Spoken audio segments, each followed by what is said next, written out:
Sir இப்போ இருக்கிற ஜென்ரேஷனில் பார்த்தீங்கன்னா ஈவன் யங்ஸ்டர்ஸ்க்குமே வந்து ஒபிசிட்டின்றது வந்து ஒரு பெரிய ப்ராப்ளமாக இருக்குது சார். கண்டிப்பாக. ஸோ இவங்களால வந்து நார்மலாக வந்து பழக முடியல. எவ்வளோ டயட் எக்ஸசைஸ்லாம் ஃபாலோ பண்ணாலும் வந்து வெயிட் குறைய மாட்டேங்குது. அதுவும் இல்லாமல் வந்து தொப்பை குறைய மாட்டேங்குதுன்றது நிறைய பேர் வந்து வருத்தப்படுற ஒரு விஷயம் சார். ஸோ அக்யூபங்க்சர் பண்ணி இவங்களுக்கு வந்து இதில் ரிசல்ட் காட்ட முடியுமா சார்? நிச்சயமா. இப்போ எங்கள் அக்குபஞ்சர் வைத்தியத்தில் எப்படின்னாங்க, முன்னாடி காலகட்டங்களில் பார்த்தீங்கன்னா கிளாஸ் ரூம்லேயே ஒரே ஒருத்தன் தான் குண்டா இருப்பான். அவன் மேலே குண்டன் பாலுன்னு சொல்லுவான். வேறு பால் வரணும் குண்டன் பால். அப்போ குண்டன்னு சொன்னீங்கன்னா ஹோல் ஸ்கூலுக்கு தெரியும் ஒரு கிளாஸில் ஒருத்தனா. இப்போ பார்த்தீங்கன்னா ஒரு 70% நல்லா குண்டா இருக்காங்க. இந்த குண்டை ஒபிசிட்டியை பற்றின ஒரு புரிதல் எங்கே தப்பு நடக்குதுன்னா, டாக்டர்ஸ் முதற்கொண்டு உடம்புல கொழுப்பு போகிறதுனால உடம்பு குண்டாகுது அப்படின்னு நினைக்கிறாங்க. ஆனால் அருமையான நேரில் கிடையவே கிடையாது. அது வந்து ஒரு 30%.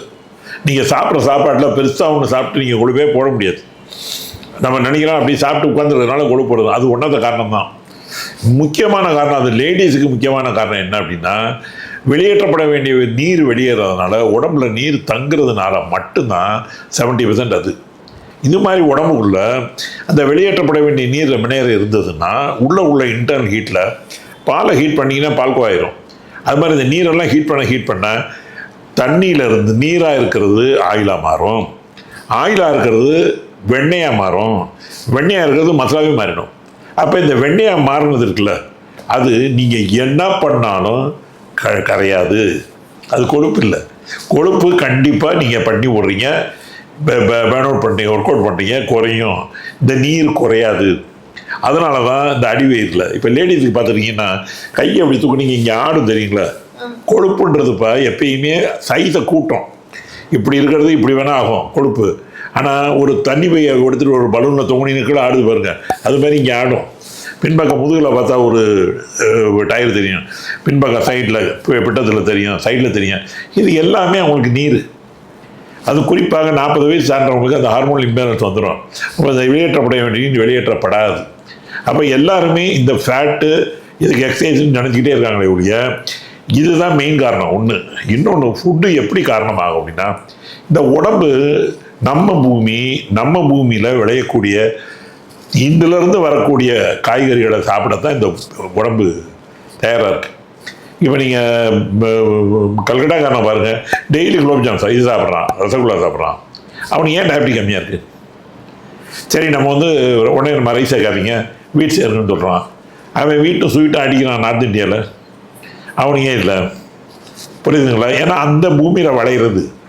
இப்போ நம்ம இதில் மொத்தமே 13 காய்கறி தான். இப்போ கத்திரிக்காய், தக்காளி, இந்த மாதிரி பாக்கி எல்லாமே இந்த 13 காய்கறி தாண்டிட்டிங்கன்னா எல்லாமே அந்நியத்துலேருந்து, உருளைக்கிழங்கு, பீன்ஸு, கேரட்டு, பீட்ரூட் எல்லாமே வெளியிலேருந்து வர்றது. அது நம்ம உடம்பு ஒத்துக்காது, அந்த உடம்பாகவே ஏற்றுக்கொள்ள முடியாது. அதுதான் மண்ணின் சாயல் மனிதனுக்கு. அது நல்லா அதை செஞ்சு புரிஞ்சுக்கோங்க. இது அந்நியில் ஜங்க் ஃபுட். இந்த ஜங்க் ஃபுட்டு வந்து ஒன்றுமே செய்ய முடியாது, அது செரிக்காது.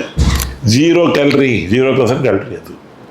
அதுக்கப்புறம் நான் ஏற்கனவே சொன்ன பல தடவை பார்ட்டியில் சொன்னபடி இது கிடையாது, மூமெண்ட் கிடையாது. நேரம் போகிறாங்க, டங்குன்னு உட்காந்துக்கிறான், நேரம் வந்து வர ஸ்கூலில் உட்காந்துக்கிறான். எத்தனை பிள்ளைங்க தெருவில் விளையாடுது? எங்கள் காலகட்டங்களில் தெருவில் 6 மணி 5 மணிக்கு எழுதிட்டு வைங்கப்பா, ஸ்கூல் 4:30 முடிஞ்சிடும். 5 to 6 நேரம் யாரும் நடக்க முடியாது.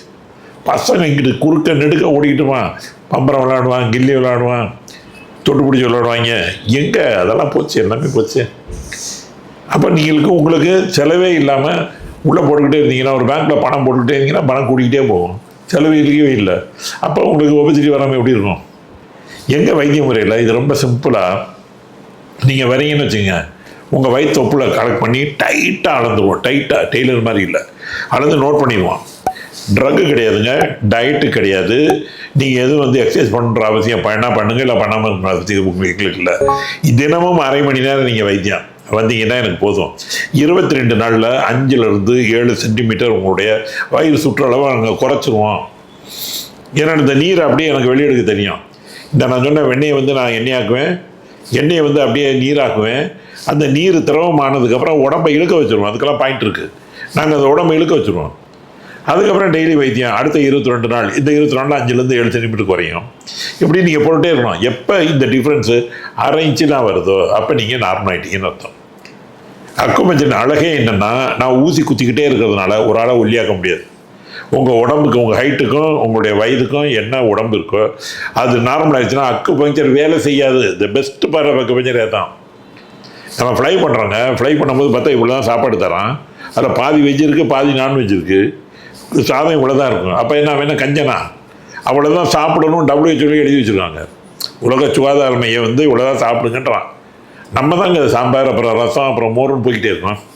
அதுதான் இந்த 2 விஷயத்தையும் கரெக்டாக ஹேண்டில் பண்ணிங்கன்னா 5லேருந்து 7 சென்டிமீட்டர் 22 நாளில் ட்ரக்கு, டயட்டு, எக்ஸசைஸ் எதுவும் இல்லாமல் எங்களால் அக்குபஞ்சர்லாம் செய்ய முடியும். மாற்று கருத்து இல்லை.